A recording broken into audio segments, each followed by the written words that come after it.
In this online lecture, I want to talk about problem-based learning, which, as most of you will have realised by now, is at the heart of this particular course. People are constantly faced with situations where they have a goal to achieve, but how they reach that goal, that's the path that they might need to take, can be unclear. We call this a problem. The problem might be a seemingly small one, like getting the last Pringle out of the Pringle tube. Or it could be a slightly more important problem about, for example, how to differentiate your lesson to meet the needs of all the learners in your class. Or how to structure a really effective and engaging assessment as learning activity. Teachers face problems every day. There are some really big problems of more global proportions, like world hunger and food security. Or climate change and the impact that is having on our planet and all that lives on it and in it. Problems can also be more local, like how to design a new playground for the schoolyard, or creating a healthier school canteen, or making sure the little kids don't get pushed around while they're waiting in line at the canteen. There is a strong link between solving problems and learning. As we strive to find a solution to the problem, we create the circumstances where we can learn new things. There is considerable evidence that what we learn in problem situations influences our future thinking much more than information that we have read or been told in situations where we aren't faced with the problem. When we try to solve a real-life problem, we know why we're trying to solve it. We usually don't have all the answers immediately and possibly not even the skills to solve the problem, but the solution still needs to be found. So we have an authentic reason to find new knowledge or to develop new skills that will help us to solve the problem. Real-life problems rarely have one single solution, and solutions that we develop may be only partial solutions. Real-world problems are really complex and ill-defined. The origins of problem-based learning, it could be argued, may have emerged from the philosophies and theories put forward by John Dewey about 100 years ago. In fact, exactly 100 years ago. Dewey argued that we need to present problems that awaken new curiosity and create a demand for information. And that's the fundamental underpinning tenet of problem-based learning. In this slide, I outline 3 broad ways teachers can make use of problem solving in the classroom. The first 2 approaches have the goal of teaching students about problem solving, helping them to develop the skills and knowledge they need, and then how to use these to arrive at a solution to the problem. We often see this approach being taken in numeracy, where we might explicitly teach a range of problem solving skills, such as the ones in the image on this slide that you should be familiar with. And then we ask our students to apply those skills to the math problems that we set. Teaching students how to solve problems, such as in strategy 2 here, while important, is not the same as using problem solving or problem-based learning as a teaching strategy. This course is focused much more strongly on the third approach listed here, to engage students in problem solving so they can gain new understandings and skills. It's about helping students to develop their understanding of important concepts, not just learning the problem solving skills and procedures.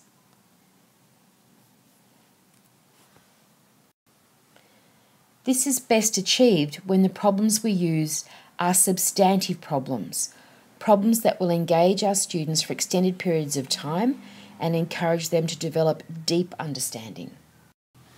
Here's another way of thinking about the different sorts of problems we might focus on in our classroom. On the left are real-world problems. On the right is a more common approach to problem solving taken in the classroom, or what we might end up calling exercises. Both are really important. But in my view, the learning that comes from solving real-world problems is richer, deeper, and more enduring. And it's not just my view. There is considerable evidence to show, as I said in one of the earlier slides, that the learning that we undertake as a result of solving a problem is more enduring, it is deeper and more effective than the learning that we undertake when we read something or are told something. I think partly this occurs because of the level of motivation that solving real-world problems can engender. Real-world problems, if chosen appropriately for the students in your classroom, can be driven, or the solutions to those problems can be driven by personal need and interest. And that they will have multiple possible solutions, where the pathway to those solutions is unclear. And it's in that struggle to identify the pathway and to develop that new knowledge in order to solve the problem that our learning is at its deepest. When learning is not challenging, think of the zone of proximal development. When it's not challenging, when it comes too easily, it can be far more ephemeral and meaningless. I've outlined here 4 criteria that are useful when thinking about using problem-based learning in the classroom and looking at the sorts of problems that you might pose for your students. The problems need to be substantial rather than trivial. They should describe a specific and realistic goal that should be reached. That goal shouldn't be readily achievable. It needs a bit of that struggle I was talking about. And the problem should motivate the learners to find a solution over a prolonged period of time. They're often not quick to solve. Let's think about the problems that we looked at earlier in relation to these 4 criteria. We'll start with the Pringles problem. It's hardly substantial. In fact, one could think of it as being quite trivial, depending upon how much you are hungering for those last few Pringles in the packet. Yes, there is a specific and realistic goal to get the last Pringles out of the tube, but the goal can be fairly readily achieved by simply tilting the tube and giving it a little shake. Or you could look at YouTube for more ingenious but I think rather superfluous solutions. Are the learners motivated to find a solution? Yes, but hardly in a prolonged way. What about world hunger? A very substantial problem that is not one that is readily achievable. If it were, perhaps our world leaders might have done something about solving it by now. But is this a realistic goal for a classroom setting? Is there a specific goal? Perhaps solving world hunger is a bit too big for a single classroom, but possibly you could break the problem down to make it more achievable. What about the problems with the school canteen or even the playground example? For children in the school, these are not trivial problems, and you can imagine they would be highly motivated to find a solution. They have specific and realistic goals, for example, keeping the little kids safe when they're standing in lines, or coming up with a healthy menu, or designing a new playground. So perhaps these are the sorts of problems that might be more applicable in a classroom setting. A problem-based learning curriculum, like the one we have designed for you this semester, is designed around a comprehensive set of real or realistic problems that are complex, that provide learners with the opportunity to acquire new knowledge, understanding and skills that are defined in our curriculum standards. As the investigation unfolds this semester, reflect on what curriculum standards or outcomes we are asking you to demonstrate. Each week you should be able to identify links to the Victorian curriculum standards, and these links will be from multiple areas within the curriculum. This is not a science unit, it's not a geography unit, or a writing unit, or a civics unit, or a maths unit. It might have a focus in one of these areas for one aspect of the problem, but the curriculum has been designed to integrate all of these areas and potentially more. A problem-based learning curriculum isn't built around predetermined activities or textbooks that you, the teacher, set. Rather, your students might access a variety of resources that you have curated or brought together or collected. But they might need to look elsewhere to find the knowledge and the skills that they need to identify a solution. How and when they use these information resources is their choice, not necessarily your choice. So in a good problem-based learning problem, students are engaged in inquiry, in thinking, in collaborating, processing that information and communicating. And really importantly, the problem needs to be multifaceted and ill-defined, that require more knowledge than your students currently have. That is, the problem provides a platform through which your students learn new things, develop their understandings, and acquire new skills. Here's a list of some more examples that might be relevant to primary school children. How can we limit food waste in the school cafeteria? How might we better control the local feral animal populations? And so on. So they are realistic, there are specific goals, they should sustain the student's interest over a prolonged period of time. They're complex and ill-defined. There's no one single solution to any of these problems, but they're authentic. They may well relate to the lives of the students in your classrooms. Some ideas to get you thinking. There are some common features or characteristics of problem-based learning, and of the processes that you might design in a problem-based learning approach in your own classroom. First of all, learners are assigned to groups, but these are collaborative groups rather than competitive groups. There's interaction both within the group and between the group. This might help situate the importance of collaborative learning in the lecture that you engaged with in your first week of the course. Within a problem-based learning scenario, there may be, in fact there should be, a series of interrelated problems or sub-problems. And as a teacher, you might present access to these problems in a predetermined sequence that is designed to help systematically develop those skills, that knowledge, those understandings that are required and defined in your curriculum. You might find in this course that the problems will unfold in a certain sequence.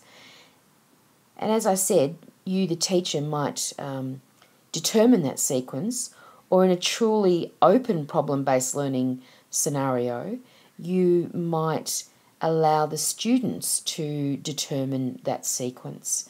However, you need to think about, when the students start to control the sequence of the learning, what is your role in ensuring that within that unfolding sequence of problems and sub-problems, you've been able to cover the sorts of curriculum learning outcomes that are required and that were the intention of the unit. Students will then analyse the problem and attempt to solve it within their existing knowledge. So in that process, they'll reinforce the things that they already know. However, if your problem is well designed, it should not be possible for students to solve it within their existing knowledge. They will have to identify what they need to learn in order to solve the problem and then agree on strategies for learning these new things. This emphasises that solving the problem is a learning task, not simply an application of what is already known. They may well draw on their existing and prior knowledge, as we all should, but you need to situate the problem as a vehicle for learning new things. The final 3 steps in the process is that once the problems are presented and the students have determined how they're going to solve the problem, they might undertake some independent study. Well, they will undertake independent study. This might, however, be independent as an individual, or it might be independent as a group. Independence here relates to their independence from you, the teacher, not necessarily independent from each other. Once they've undertaken their independent study, again, either as individual or as in a small group, the students will collaborate. They'll share what they have learned and reconsider the problem. They'll share their learning from different perspectives and apply that learning to the problem to see if they've come up with a solution, or whether as a group they might need to readdress some elements of the problem. Because there is not a single correct solution to these sorts of problems, the students will need to justify their solution in a way that is very similar to how professionals might need to justify the choices and solutions and decisions that they make. So in a way, problem-based learning is helping to model for students how to build an argument, how to present an argument, skills that will be essential part of their working life. In this slide, I've put up a little comparison of when you should consider using problem-based learning and when perhaps it's not appropriate to use problem-based learning. We talk frequently throughout our teacher education programs about the need to relate what you teach to issues beyond the classroom that are of interest to your students. And that's another excellent criteria to think about when you're developing a problem-based learning scenario for your own classroom. What are the sorts of issues from beyond the classroom that will resonate with the students? They also might be issues within the classroom, but perhaps not necessarily issues from within the curriculum. So it's basing your teaching on issues, real issues, that are of interest to your students. If you want your students to develop deep understandings of really important concepts, then problem-based learning is a strategy to seriously consider. If you want your students to be able to transfer their understanding to new situations, then problem-based learning is a really appropriate vehicle for that. And in fact, that's one of my definitions of learning, that we learn something in one context and then we're able to transfer that understanding to new and apply it to new situations, rather than simply memorizing and regurgitating information that somebody has told us, or not being able to draw on that knowledge that we have and apply it in a different setting. I want you to think seriously about those points, because you personally might be confronted with those definitions of learning as this investigation unfolds. And you use problem-based learning if you want to encourage your students to be independent learners. And quite frankly, I'd be very disappointed if any of you didn't want that. But there are some situations where problem-based learning is unlikely to be successful. And those situations occur when your students lack the basic skills to work independently and collaboratively. So these are some of the preconditions that you might need to establish in your classroom if you're wanting to use problem-based learning. You also need to be able to explain to students why they're solving problems and to be able to help them understand how this is helping them to learn. Because problem-based learning is a deviation from what many children, and perhaps some of you, might see as learning, where we fill out a worksheet and we tick those boxes and we do that matrix. So it's a little bit more open-ended, and sometimes the learning isn't as self-evident as when we're doing textbook-based exercises. So your challenge as a teacher is to be able to articulate the learning that the students are engaging in.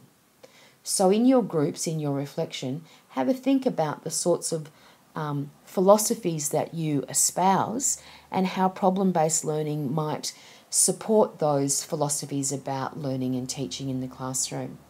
Think throughout the investigation as it unfolds about the sorts of learning that you are actually engaging in and how you might explain that to students if they were in your situation.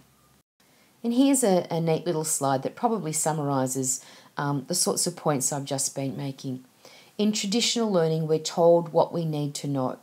We tend to memorise it or just spit it back at our teacher. And then the teacher might assign a problem to us that we have to demonstrate that we know what we've been told or what we've read. In problem-based learning, the teacher might assign the problem, but the learner identifies what they need to know with help from the teacher. They learn it and then they apply that understanding to solve the problem. They're not simply demonstrating mastery of something you've told them, but actually developing new skills in order to solve the problem that you've set them. So that pretty much outlines, reasonably briefly, the key characteristics of problem-based learning. Some of you, however, might have heard the term project-based learning in recent times. There are some shared characteristics between project-based learning and problem-based learning. Students are at the centre.